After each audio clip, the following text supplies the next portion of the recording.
Mensch, Tom. Meinst du, ich habe nicht längst gemerkt, dass du in Christian verliebt bist, obwohl er hetero ist? Ich habe ein Kondom benutzt, jemand anders vielleicht nicht. Es kann immer mal was schiefgehen. Ja, bei jeder anderen würde ich das auch glauben, aber nicht bei Natascha.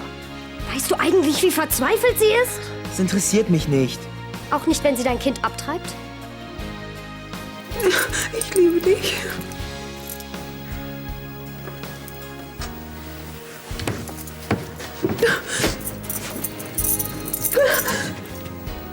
Tom, komm mal wieder runter. Verdammt nochmal! Nicht Christian ist der Hetero, in den ich verliebt bin. Du bist es.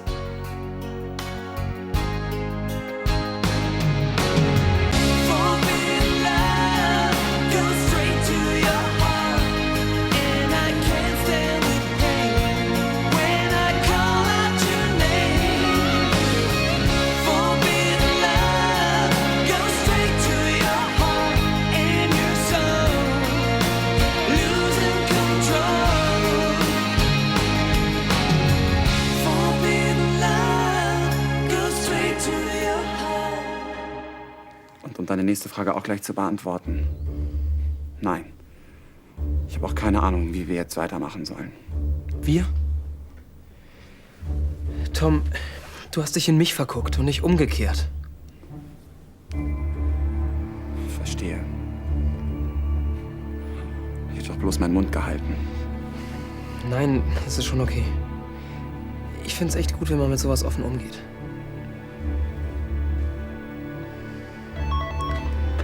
Entschuldige mich.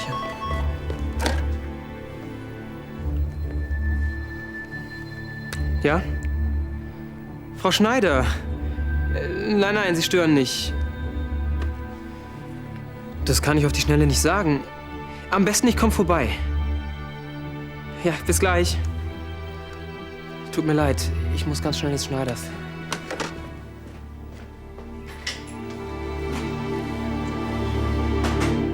Natascha will abtreiben? Ich hätte dir das zwar nicht sagen sollen. Wann? Millie. Morgen früh. Die hat's ja verdammt eilig. Natascha hätte dir was sagen sollen. Schließlich ist es auch dein Kind. Das hat sie doch nur behauptet, um mir die Hölle heiß zu machen. Und dass sie abtreiben will, macht sie auch nur, um dir ein schlechtes Gewissen zu machen. Ja. Sie hat eben gemerkt, dass ich nicht auf sie reinfalle. Du hast sie im Stich gelassen, sie und dein Kind. Wir haben ein Kondom benutzt. Du wiederholst dich. Sag mal, was willst du eigentlich von mir? Steh endlich zu den beiden, bevor es zu spät ist. So, Uli, jetzt zeige ich Ihnen mal das Problem. Hier. Stimmt, in der Woche fehlt tatsächlich jemand. Und was machen wir jetzt? Schiebe ich eine Sonderschicht ein? Na, wenn Ihnen das nicht zu viel wird. Nein, das ist kein Problem. Prima. Das hätten wir aber wirklich am Telefon besprechen können. Ja, ich hatte noch was Dringendes zu erledigen. Tschüss. Gute Nacht, Uli. Schönen Abend noch. Danke. Ich dachte, der Film hätte dich aufgeheitert. Hat er ja auch. Und? Welche Stelle hat dir am besten gefallen?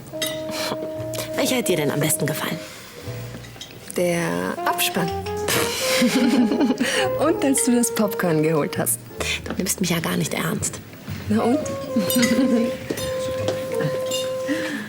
Hallo, Erika. Bin ich zu spät oder bekomme ich noch was? Du kriegst noch was. Komm, ich lade dich ein. Hm? Gehen wir morgen wieder ins Kino?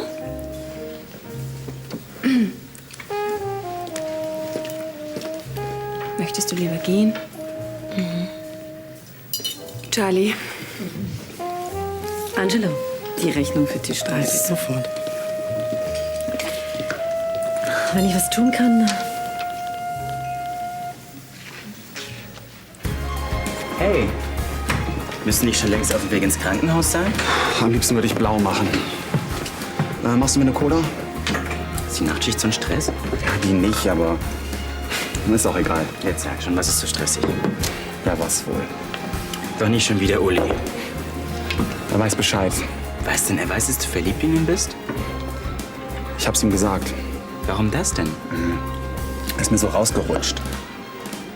Er hat mir seine Hilfe angeboten, weil er denkt, ich bin unglücklich in dich verliebt. Der hat sie echt nicht alle. Ja, jedenfalls ist mir der Kragen geplatzt. Und wie hat Uli reagiert? Erst hat er geguckt, Dann hat er sich für meine Offenheit bedankt und dann ist er abgehauen. Na toll. Und was willst du jetzt machen? Wenn ich das wüsste. Der kriegt sich schon wieder ein. Aber nicht in diesem Leben. Ich glaube, unsere Freundschaft geht langsam aber sicher in die Brüche. Ich muss jetzt auch los. Hey, halt die Ohren steif.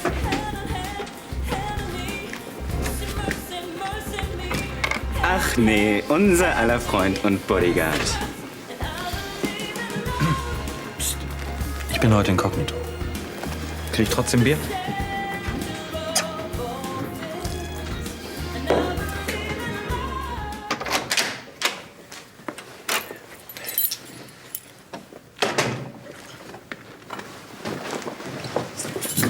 Hallo. Tom hat erzählt, dass die Schneider dich mal wieder zu sich zitiert hat. Er wusste nicht, wie lange es dauert. Ist Tom schon im Bett? Nee, er hat doch diese Woche Nachtschicht. Das weißt du doch. Ich kenne meine Dienstpläne. Den von Tom habe ich nichts am Hut, Gott sei Dank. Ist was mit Tom? Nein, was soll sein? Keine Ahnung. Und wieso fragst du dann? Mann, der Tag lief irgendwie voll an mir vorbei. Meine war auch lausig.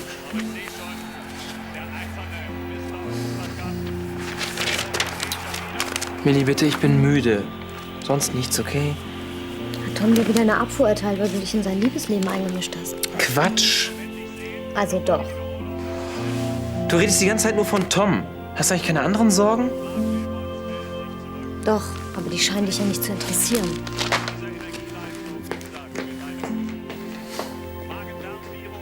Hallo, würden Sie bitte? Ja, gerne. Wenn nicht wieder mal die Welt untergeht, bekomme ich sogar die Titelseite. Vielleicht sollte ich auch eine Biografie schreiben lassen. Das würde ich Ihnen unbedingt empfehlen. Wer kommt denn eigentlich alles zu Ihrer Präsentation? Die Crème de la Crème von Düsseldorf natürlich. Na, meine Liebe, wie läuft denn das Geschäft? Entschuldigen Sie mich. Ich kann nicht klagen. Und privat?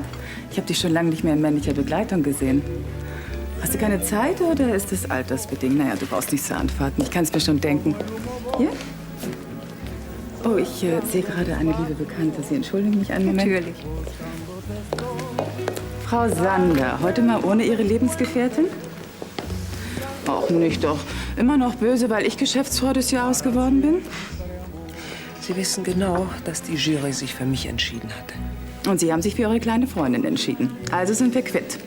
Glauben Sie ja nicht, dass Sie mich noch erpressen können. Ich habe Nina gesagt, dass noch mal was mit Arno war. Na, deshalb sitzen Sie auch alleine hier. Tja, Pech gehabt. Die beiden haben sich wirklich verlobt? Klar. Nachdem sie nicht mehr von anderen Männern abgelenkt wurde. Entschuldigung, kann ich mir nicht verkneifen. Schon gut. Freut mich jedenfalls, dass die beiden es endlich gepackt haben. Scheint so. Jetzt suchen sie sich noch ein warmes Nest mit Balkon und Badewanne, versteht sich. Apropos Nest, sag mal, habt ihr noch ein Zimmer in der Pension frei? Für heute Nacht? Nein, heute bin ich bei einem Bekannten, aber für die nächsten Tage meine ich. Müsste eigentlich klar gehen. Ich muss natürlich noch mit Nina drüber sprechen. Hast du einen neuen Auftrag in der Stadt? Nein, ich habe ein Angebot gerade abgelehnt. War das Schutzobjekt nicht hübsch genug? Sorry. Ich glaube, ich brauche eine Auszeit von diesem Job.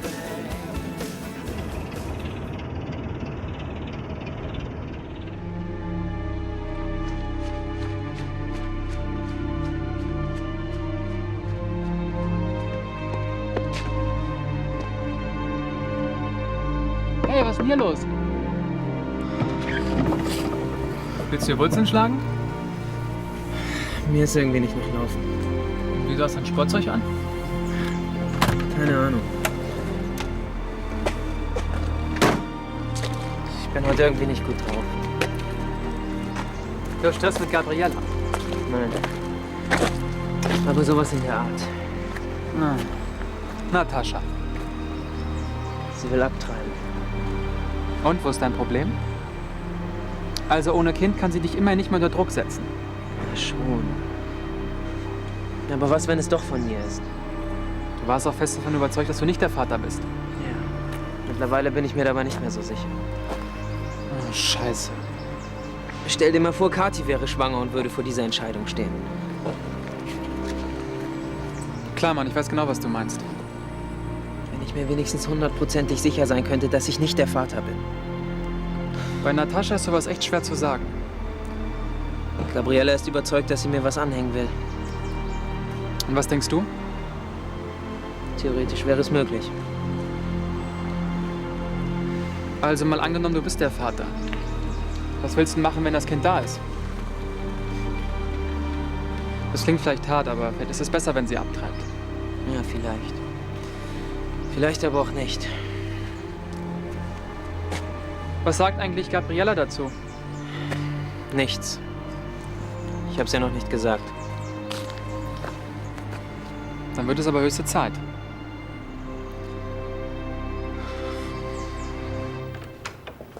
Frau Ryan ist da. Oh, führen Sie sie rein. Guten Morgen. Hallo Nina. Danke. Ich dachte schon, du kommst überhaupt nicht mehr.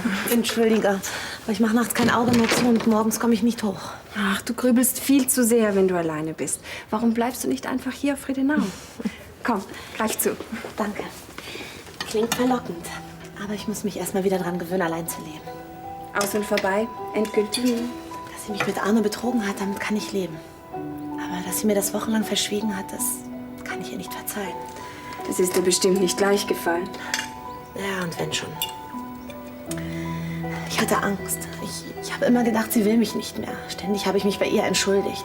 Spätestens da hätte sie doch den Mund aufmachen können. Ja, sie hatte Angst, dass es dann aus ist. Das ist keine Entschuldigung.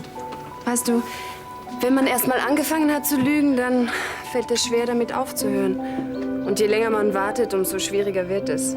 Glaub mir, ich weiß, wovon ich rede. Ja, aber du kannst dich doch nicht mit Erika vergleichen. Wieso nicht? Ich habe Hennings Vertrauen missbraucht und Erika deines. Es kostet viel Mut, die Wahrheit zu sagen. Und Erika hat die Wahrheit gesagt, ohne dass sie jemand dazu gezwungen hat. Ja, sicher, aber Du liebst Erika doch. ich fürchte ja. Und Erika liebt dich. Also hör dir zumindest an, was sie zu sagen hat. Hätte Henning das damals nicht gemacht, dann wären wir heute nicht glücklich verheiratet. Morgen. Schlecht geschlafen? Nee, Krach mit Millie. Ist sie schon auf? Ja, auf und davon. Was? Der musste in die Schule. Habt ihr euch wegen Tom gezofft? Kommst du nur ausgerechnet auf Tom? Wegen seinem Geständnis, meine ich. Du weißt Bescheid? Er war gestern Abend noch im No Limits. Ach, ich dachte, er hätte Dienst. Er ist halt später zum Dienst. Tom hatte nie die Absicht, dir was zu sagen. Und warum hat er es dann getan? Weil du ihn unter Druck gesetzt hast mit deiner dämlichen Idee, dass er verliebt ist in mich. Du bist ja bestens informiert. Ja, wir haben auch schon ein paar Gesprächsrunden hinter uns. Du weißt es schon länger. Und da kommst du nicht mal mit einer Andeutung rüber? Ja, wenn du mir was sagst, was unter uns bleiben soll, halte ich auch dicht. Okay, okay. Tom wollte nie was anderes als dein Kumpel sein. Tja, und ich seiner. Sagt Millie dazu. Die weiß von nichts. Und so soll es auch bleiben. Ja, irgendwann kriegt sie es sowieso raus. Sei denn, du willst, dass Tom auszieht. Das wäre doch auch keine Lösung. Du willst Tom trotzdem in deiner Nähe haben? Tom ist mein Freund. Ja, aber... Keine Sorge. Ich krieg das mit Tom schon auf die Reihe.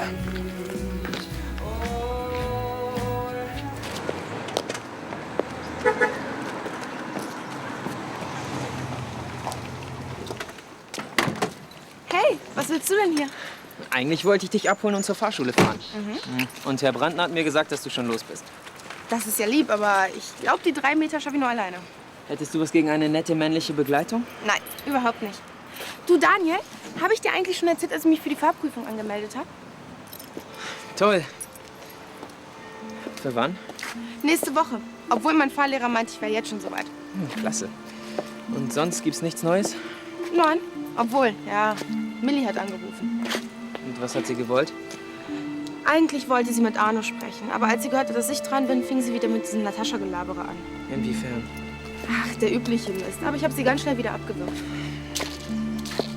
Darüber wollte ich auch mit dir sprechen. Über Millie? Nee, vergiss es. Solange die mit Natascha befreundet ist, ist sie für mich gestorben. Ich verstehe eh nicht, wie sie sich auf diese blöde Tour einlassen kann. Ich meine, sie ist doch sonst so clever. Sie will Natascha helfen, weil sie in Schwierigkeiten steckt. Schwierigkeiten? Ja gut, dann soll Natascha sich mit dem Vater des Kindes einigen. Dann ist sie ihre Schwierigkeiten los. Und was ist, wenn der Vater nicht kann? Oder wenn er auch eine Freundin hat, die so denkt wie du? Oh, steckt die arme Natascha in der Klemme. Selbst schuld. Kommst du?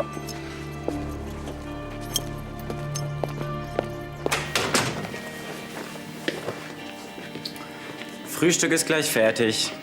Ich habe keinen Hunger. Auch unglücklich verliebt und müssen mal was essen. Oh, die haben mich heute Nacht im Krankenhaus so auf Trab gehalten. Ich habe sogar Uli mal aus dem Kopf gekriegt. Das lässt doch hoffen. Schläft Uli noch? Dein Angebeteter ist gerade Brötchen holen. Haha. Hat er was gesagt? Mhm. Soll ich ausziehen? Uli ist nicht sauer auf mich.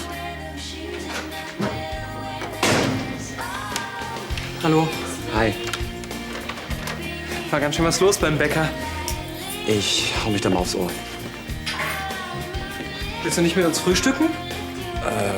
Wenn ich nicht störe? Quatsch, du spinnst ja, komm. Ja, denn? Gut, dass du jetzt doch Hunger hast. Bis nachher, ich freue mich. Hast du das große Los gezogen? Das kann man so sagen, ja. Du machst mich neugierig. Nina will mich sehen. Wirklich? Sie hat gerade angerufen. Siehst du, das habe ich gesagt, das renkt sich wieder ein. Ja, zuerst wollen wir uns mal aussprechen. Der erste Schritt zur Versöhnung. Ja. Daran glaube ich erst, wenn es soweit ist. Ihr beiden kommt schon wieder zusammen. Ja. Nina muss mir erst mal verzeihen. Und dann ist es immer noch ein langer, langer Weg. Auf jeden Fall wünsche ich dir viel Glück. Danke. Kann ich brauchen. Ja, hoffentlich bereue ich das nicht. Du tust das Richtige, glaube mir. Erika hat ganz happy geklungen. Sie liebt dich und sie leidet genauso sehr wie du. Naja, mal sehen. Rufst du mich an, wenn du bei ihr warst? Ja, mache ich. Viel Glück. Wird schon schief gehen. Tschüss, tschüss.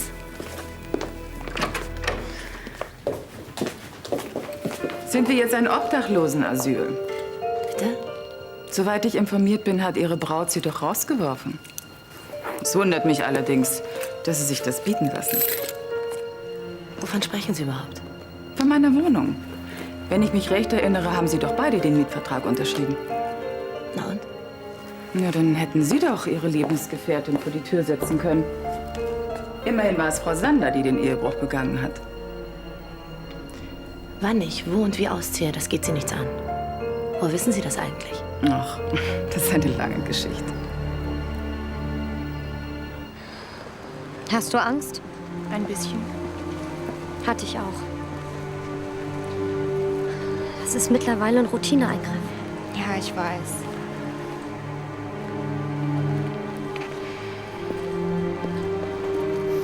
Soll ich nicht doch noch mitkommen? Besser nicht. Du hast Angst, ich könnte dich umstimmen. Ja, das Risiko möchte ich lieber nicht eingehen. Aber abholen kann ich dich wenigstens. Sei mir nicht böse, aber ich glaube, das muss ich alleine durchstehen. Und Daniel, der ist schließlich auch beteiligt. Er hatte seinen Spaß und ist ja auch egal. Ruf mich doch an, wenn du es hinter dir hast. Mach ich. Ciao. Ciao.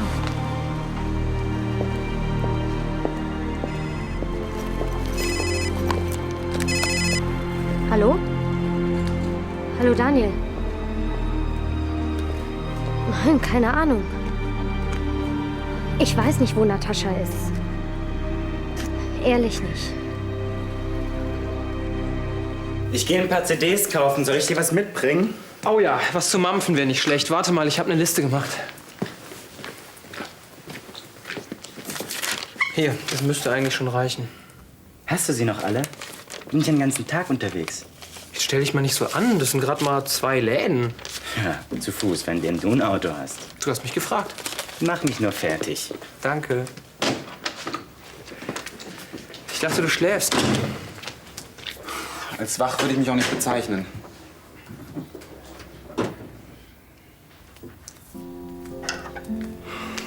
Uli, ich glaube, ich bin eine Erklärung schuldig. Vergiss es.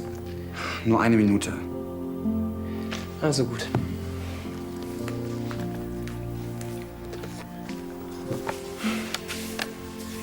Dass ich in dich verliebt bin, das ist eine Sache. Aber dich damit zu belasten, das war echt unfair von mir. Jetzt wissen wir wenigstens, woran wir sind. Das hat doch auch seine Vorteile, oder? Du bist doch aber voll durch den Wind. Naja, am Anfang war ich's schon. Ja, und jetzt? Ich will dich als Freund nicht verlieren. Es geht mir doch genauso. Glaubst du, du kommst mit der Situation zurecht? Ich denke schon. Und weil ich auch keine Probleme mehr damit habe, ist doch alles Paletti, oder? Hand drauf.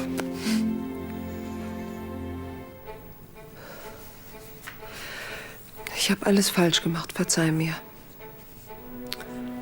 Blödsinn.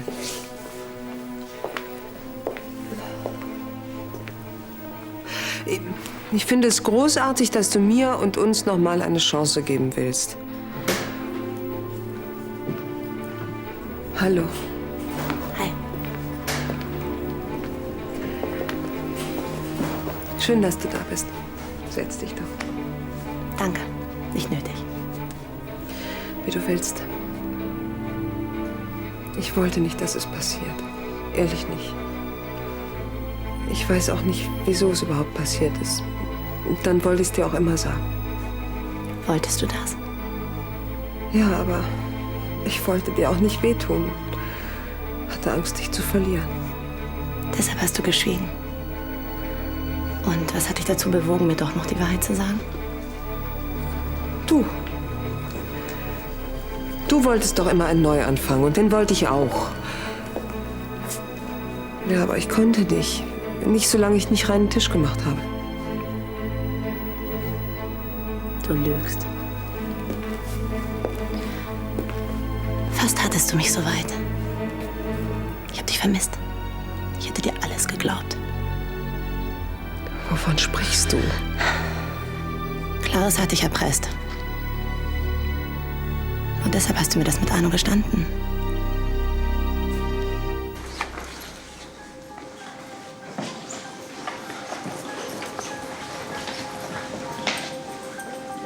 Natascha, Was willst du denn hier? Melli hat mir erzählt, dass du abtreiben... Dann hat sie dir bestimmt auch gesagt, dass mein Entschluss feststeht. Aber du kannst das Kind doch nicht einfach... Warum nicht? Es könnte doch sein... Was? Frau Seeger?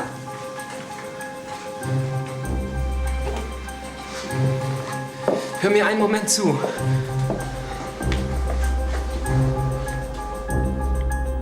Ich übernehme die Verantwortung für das Kind.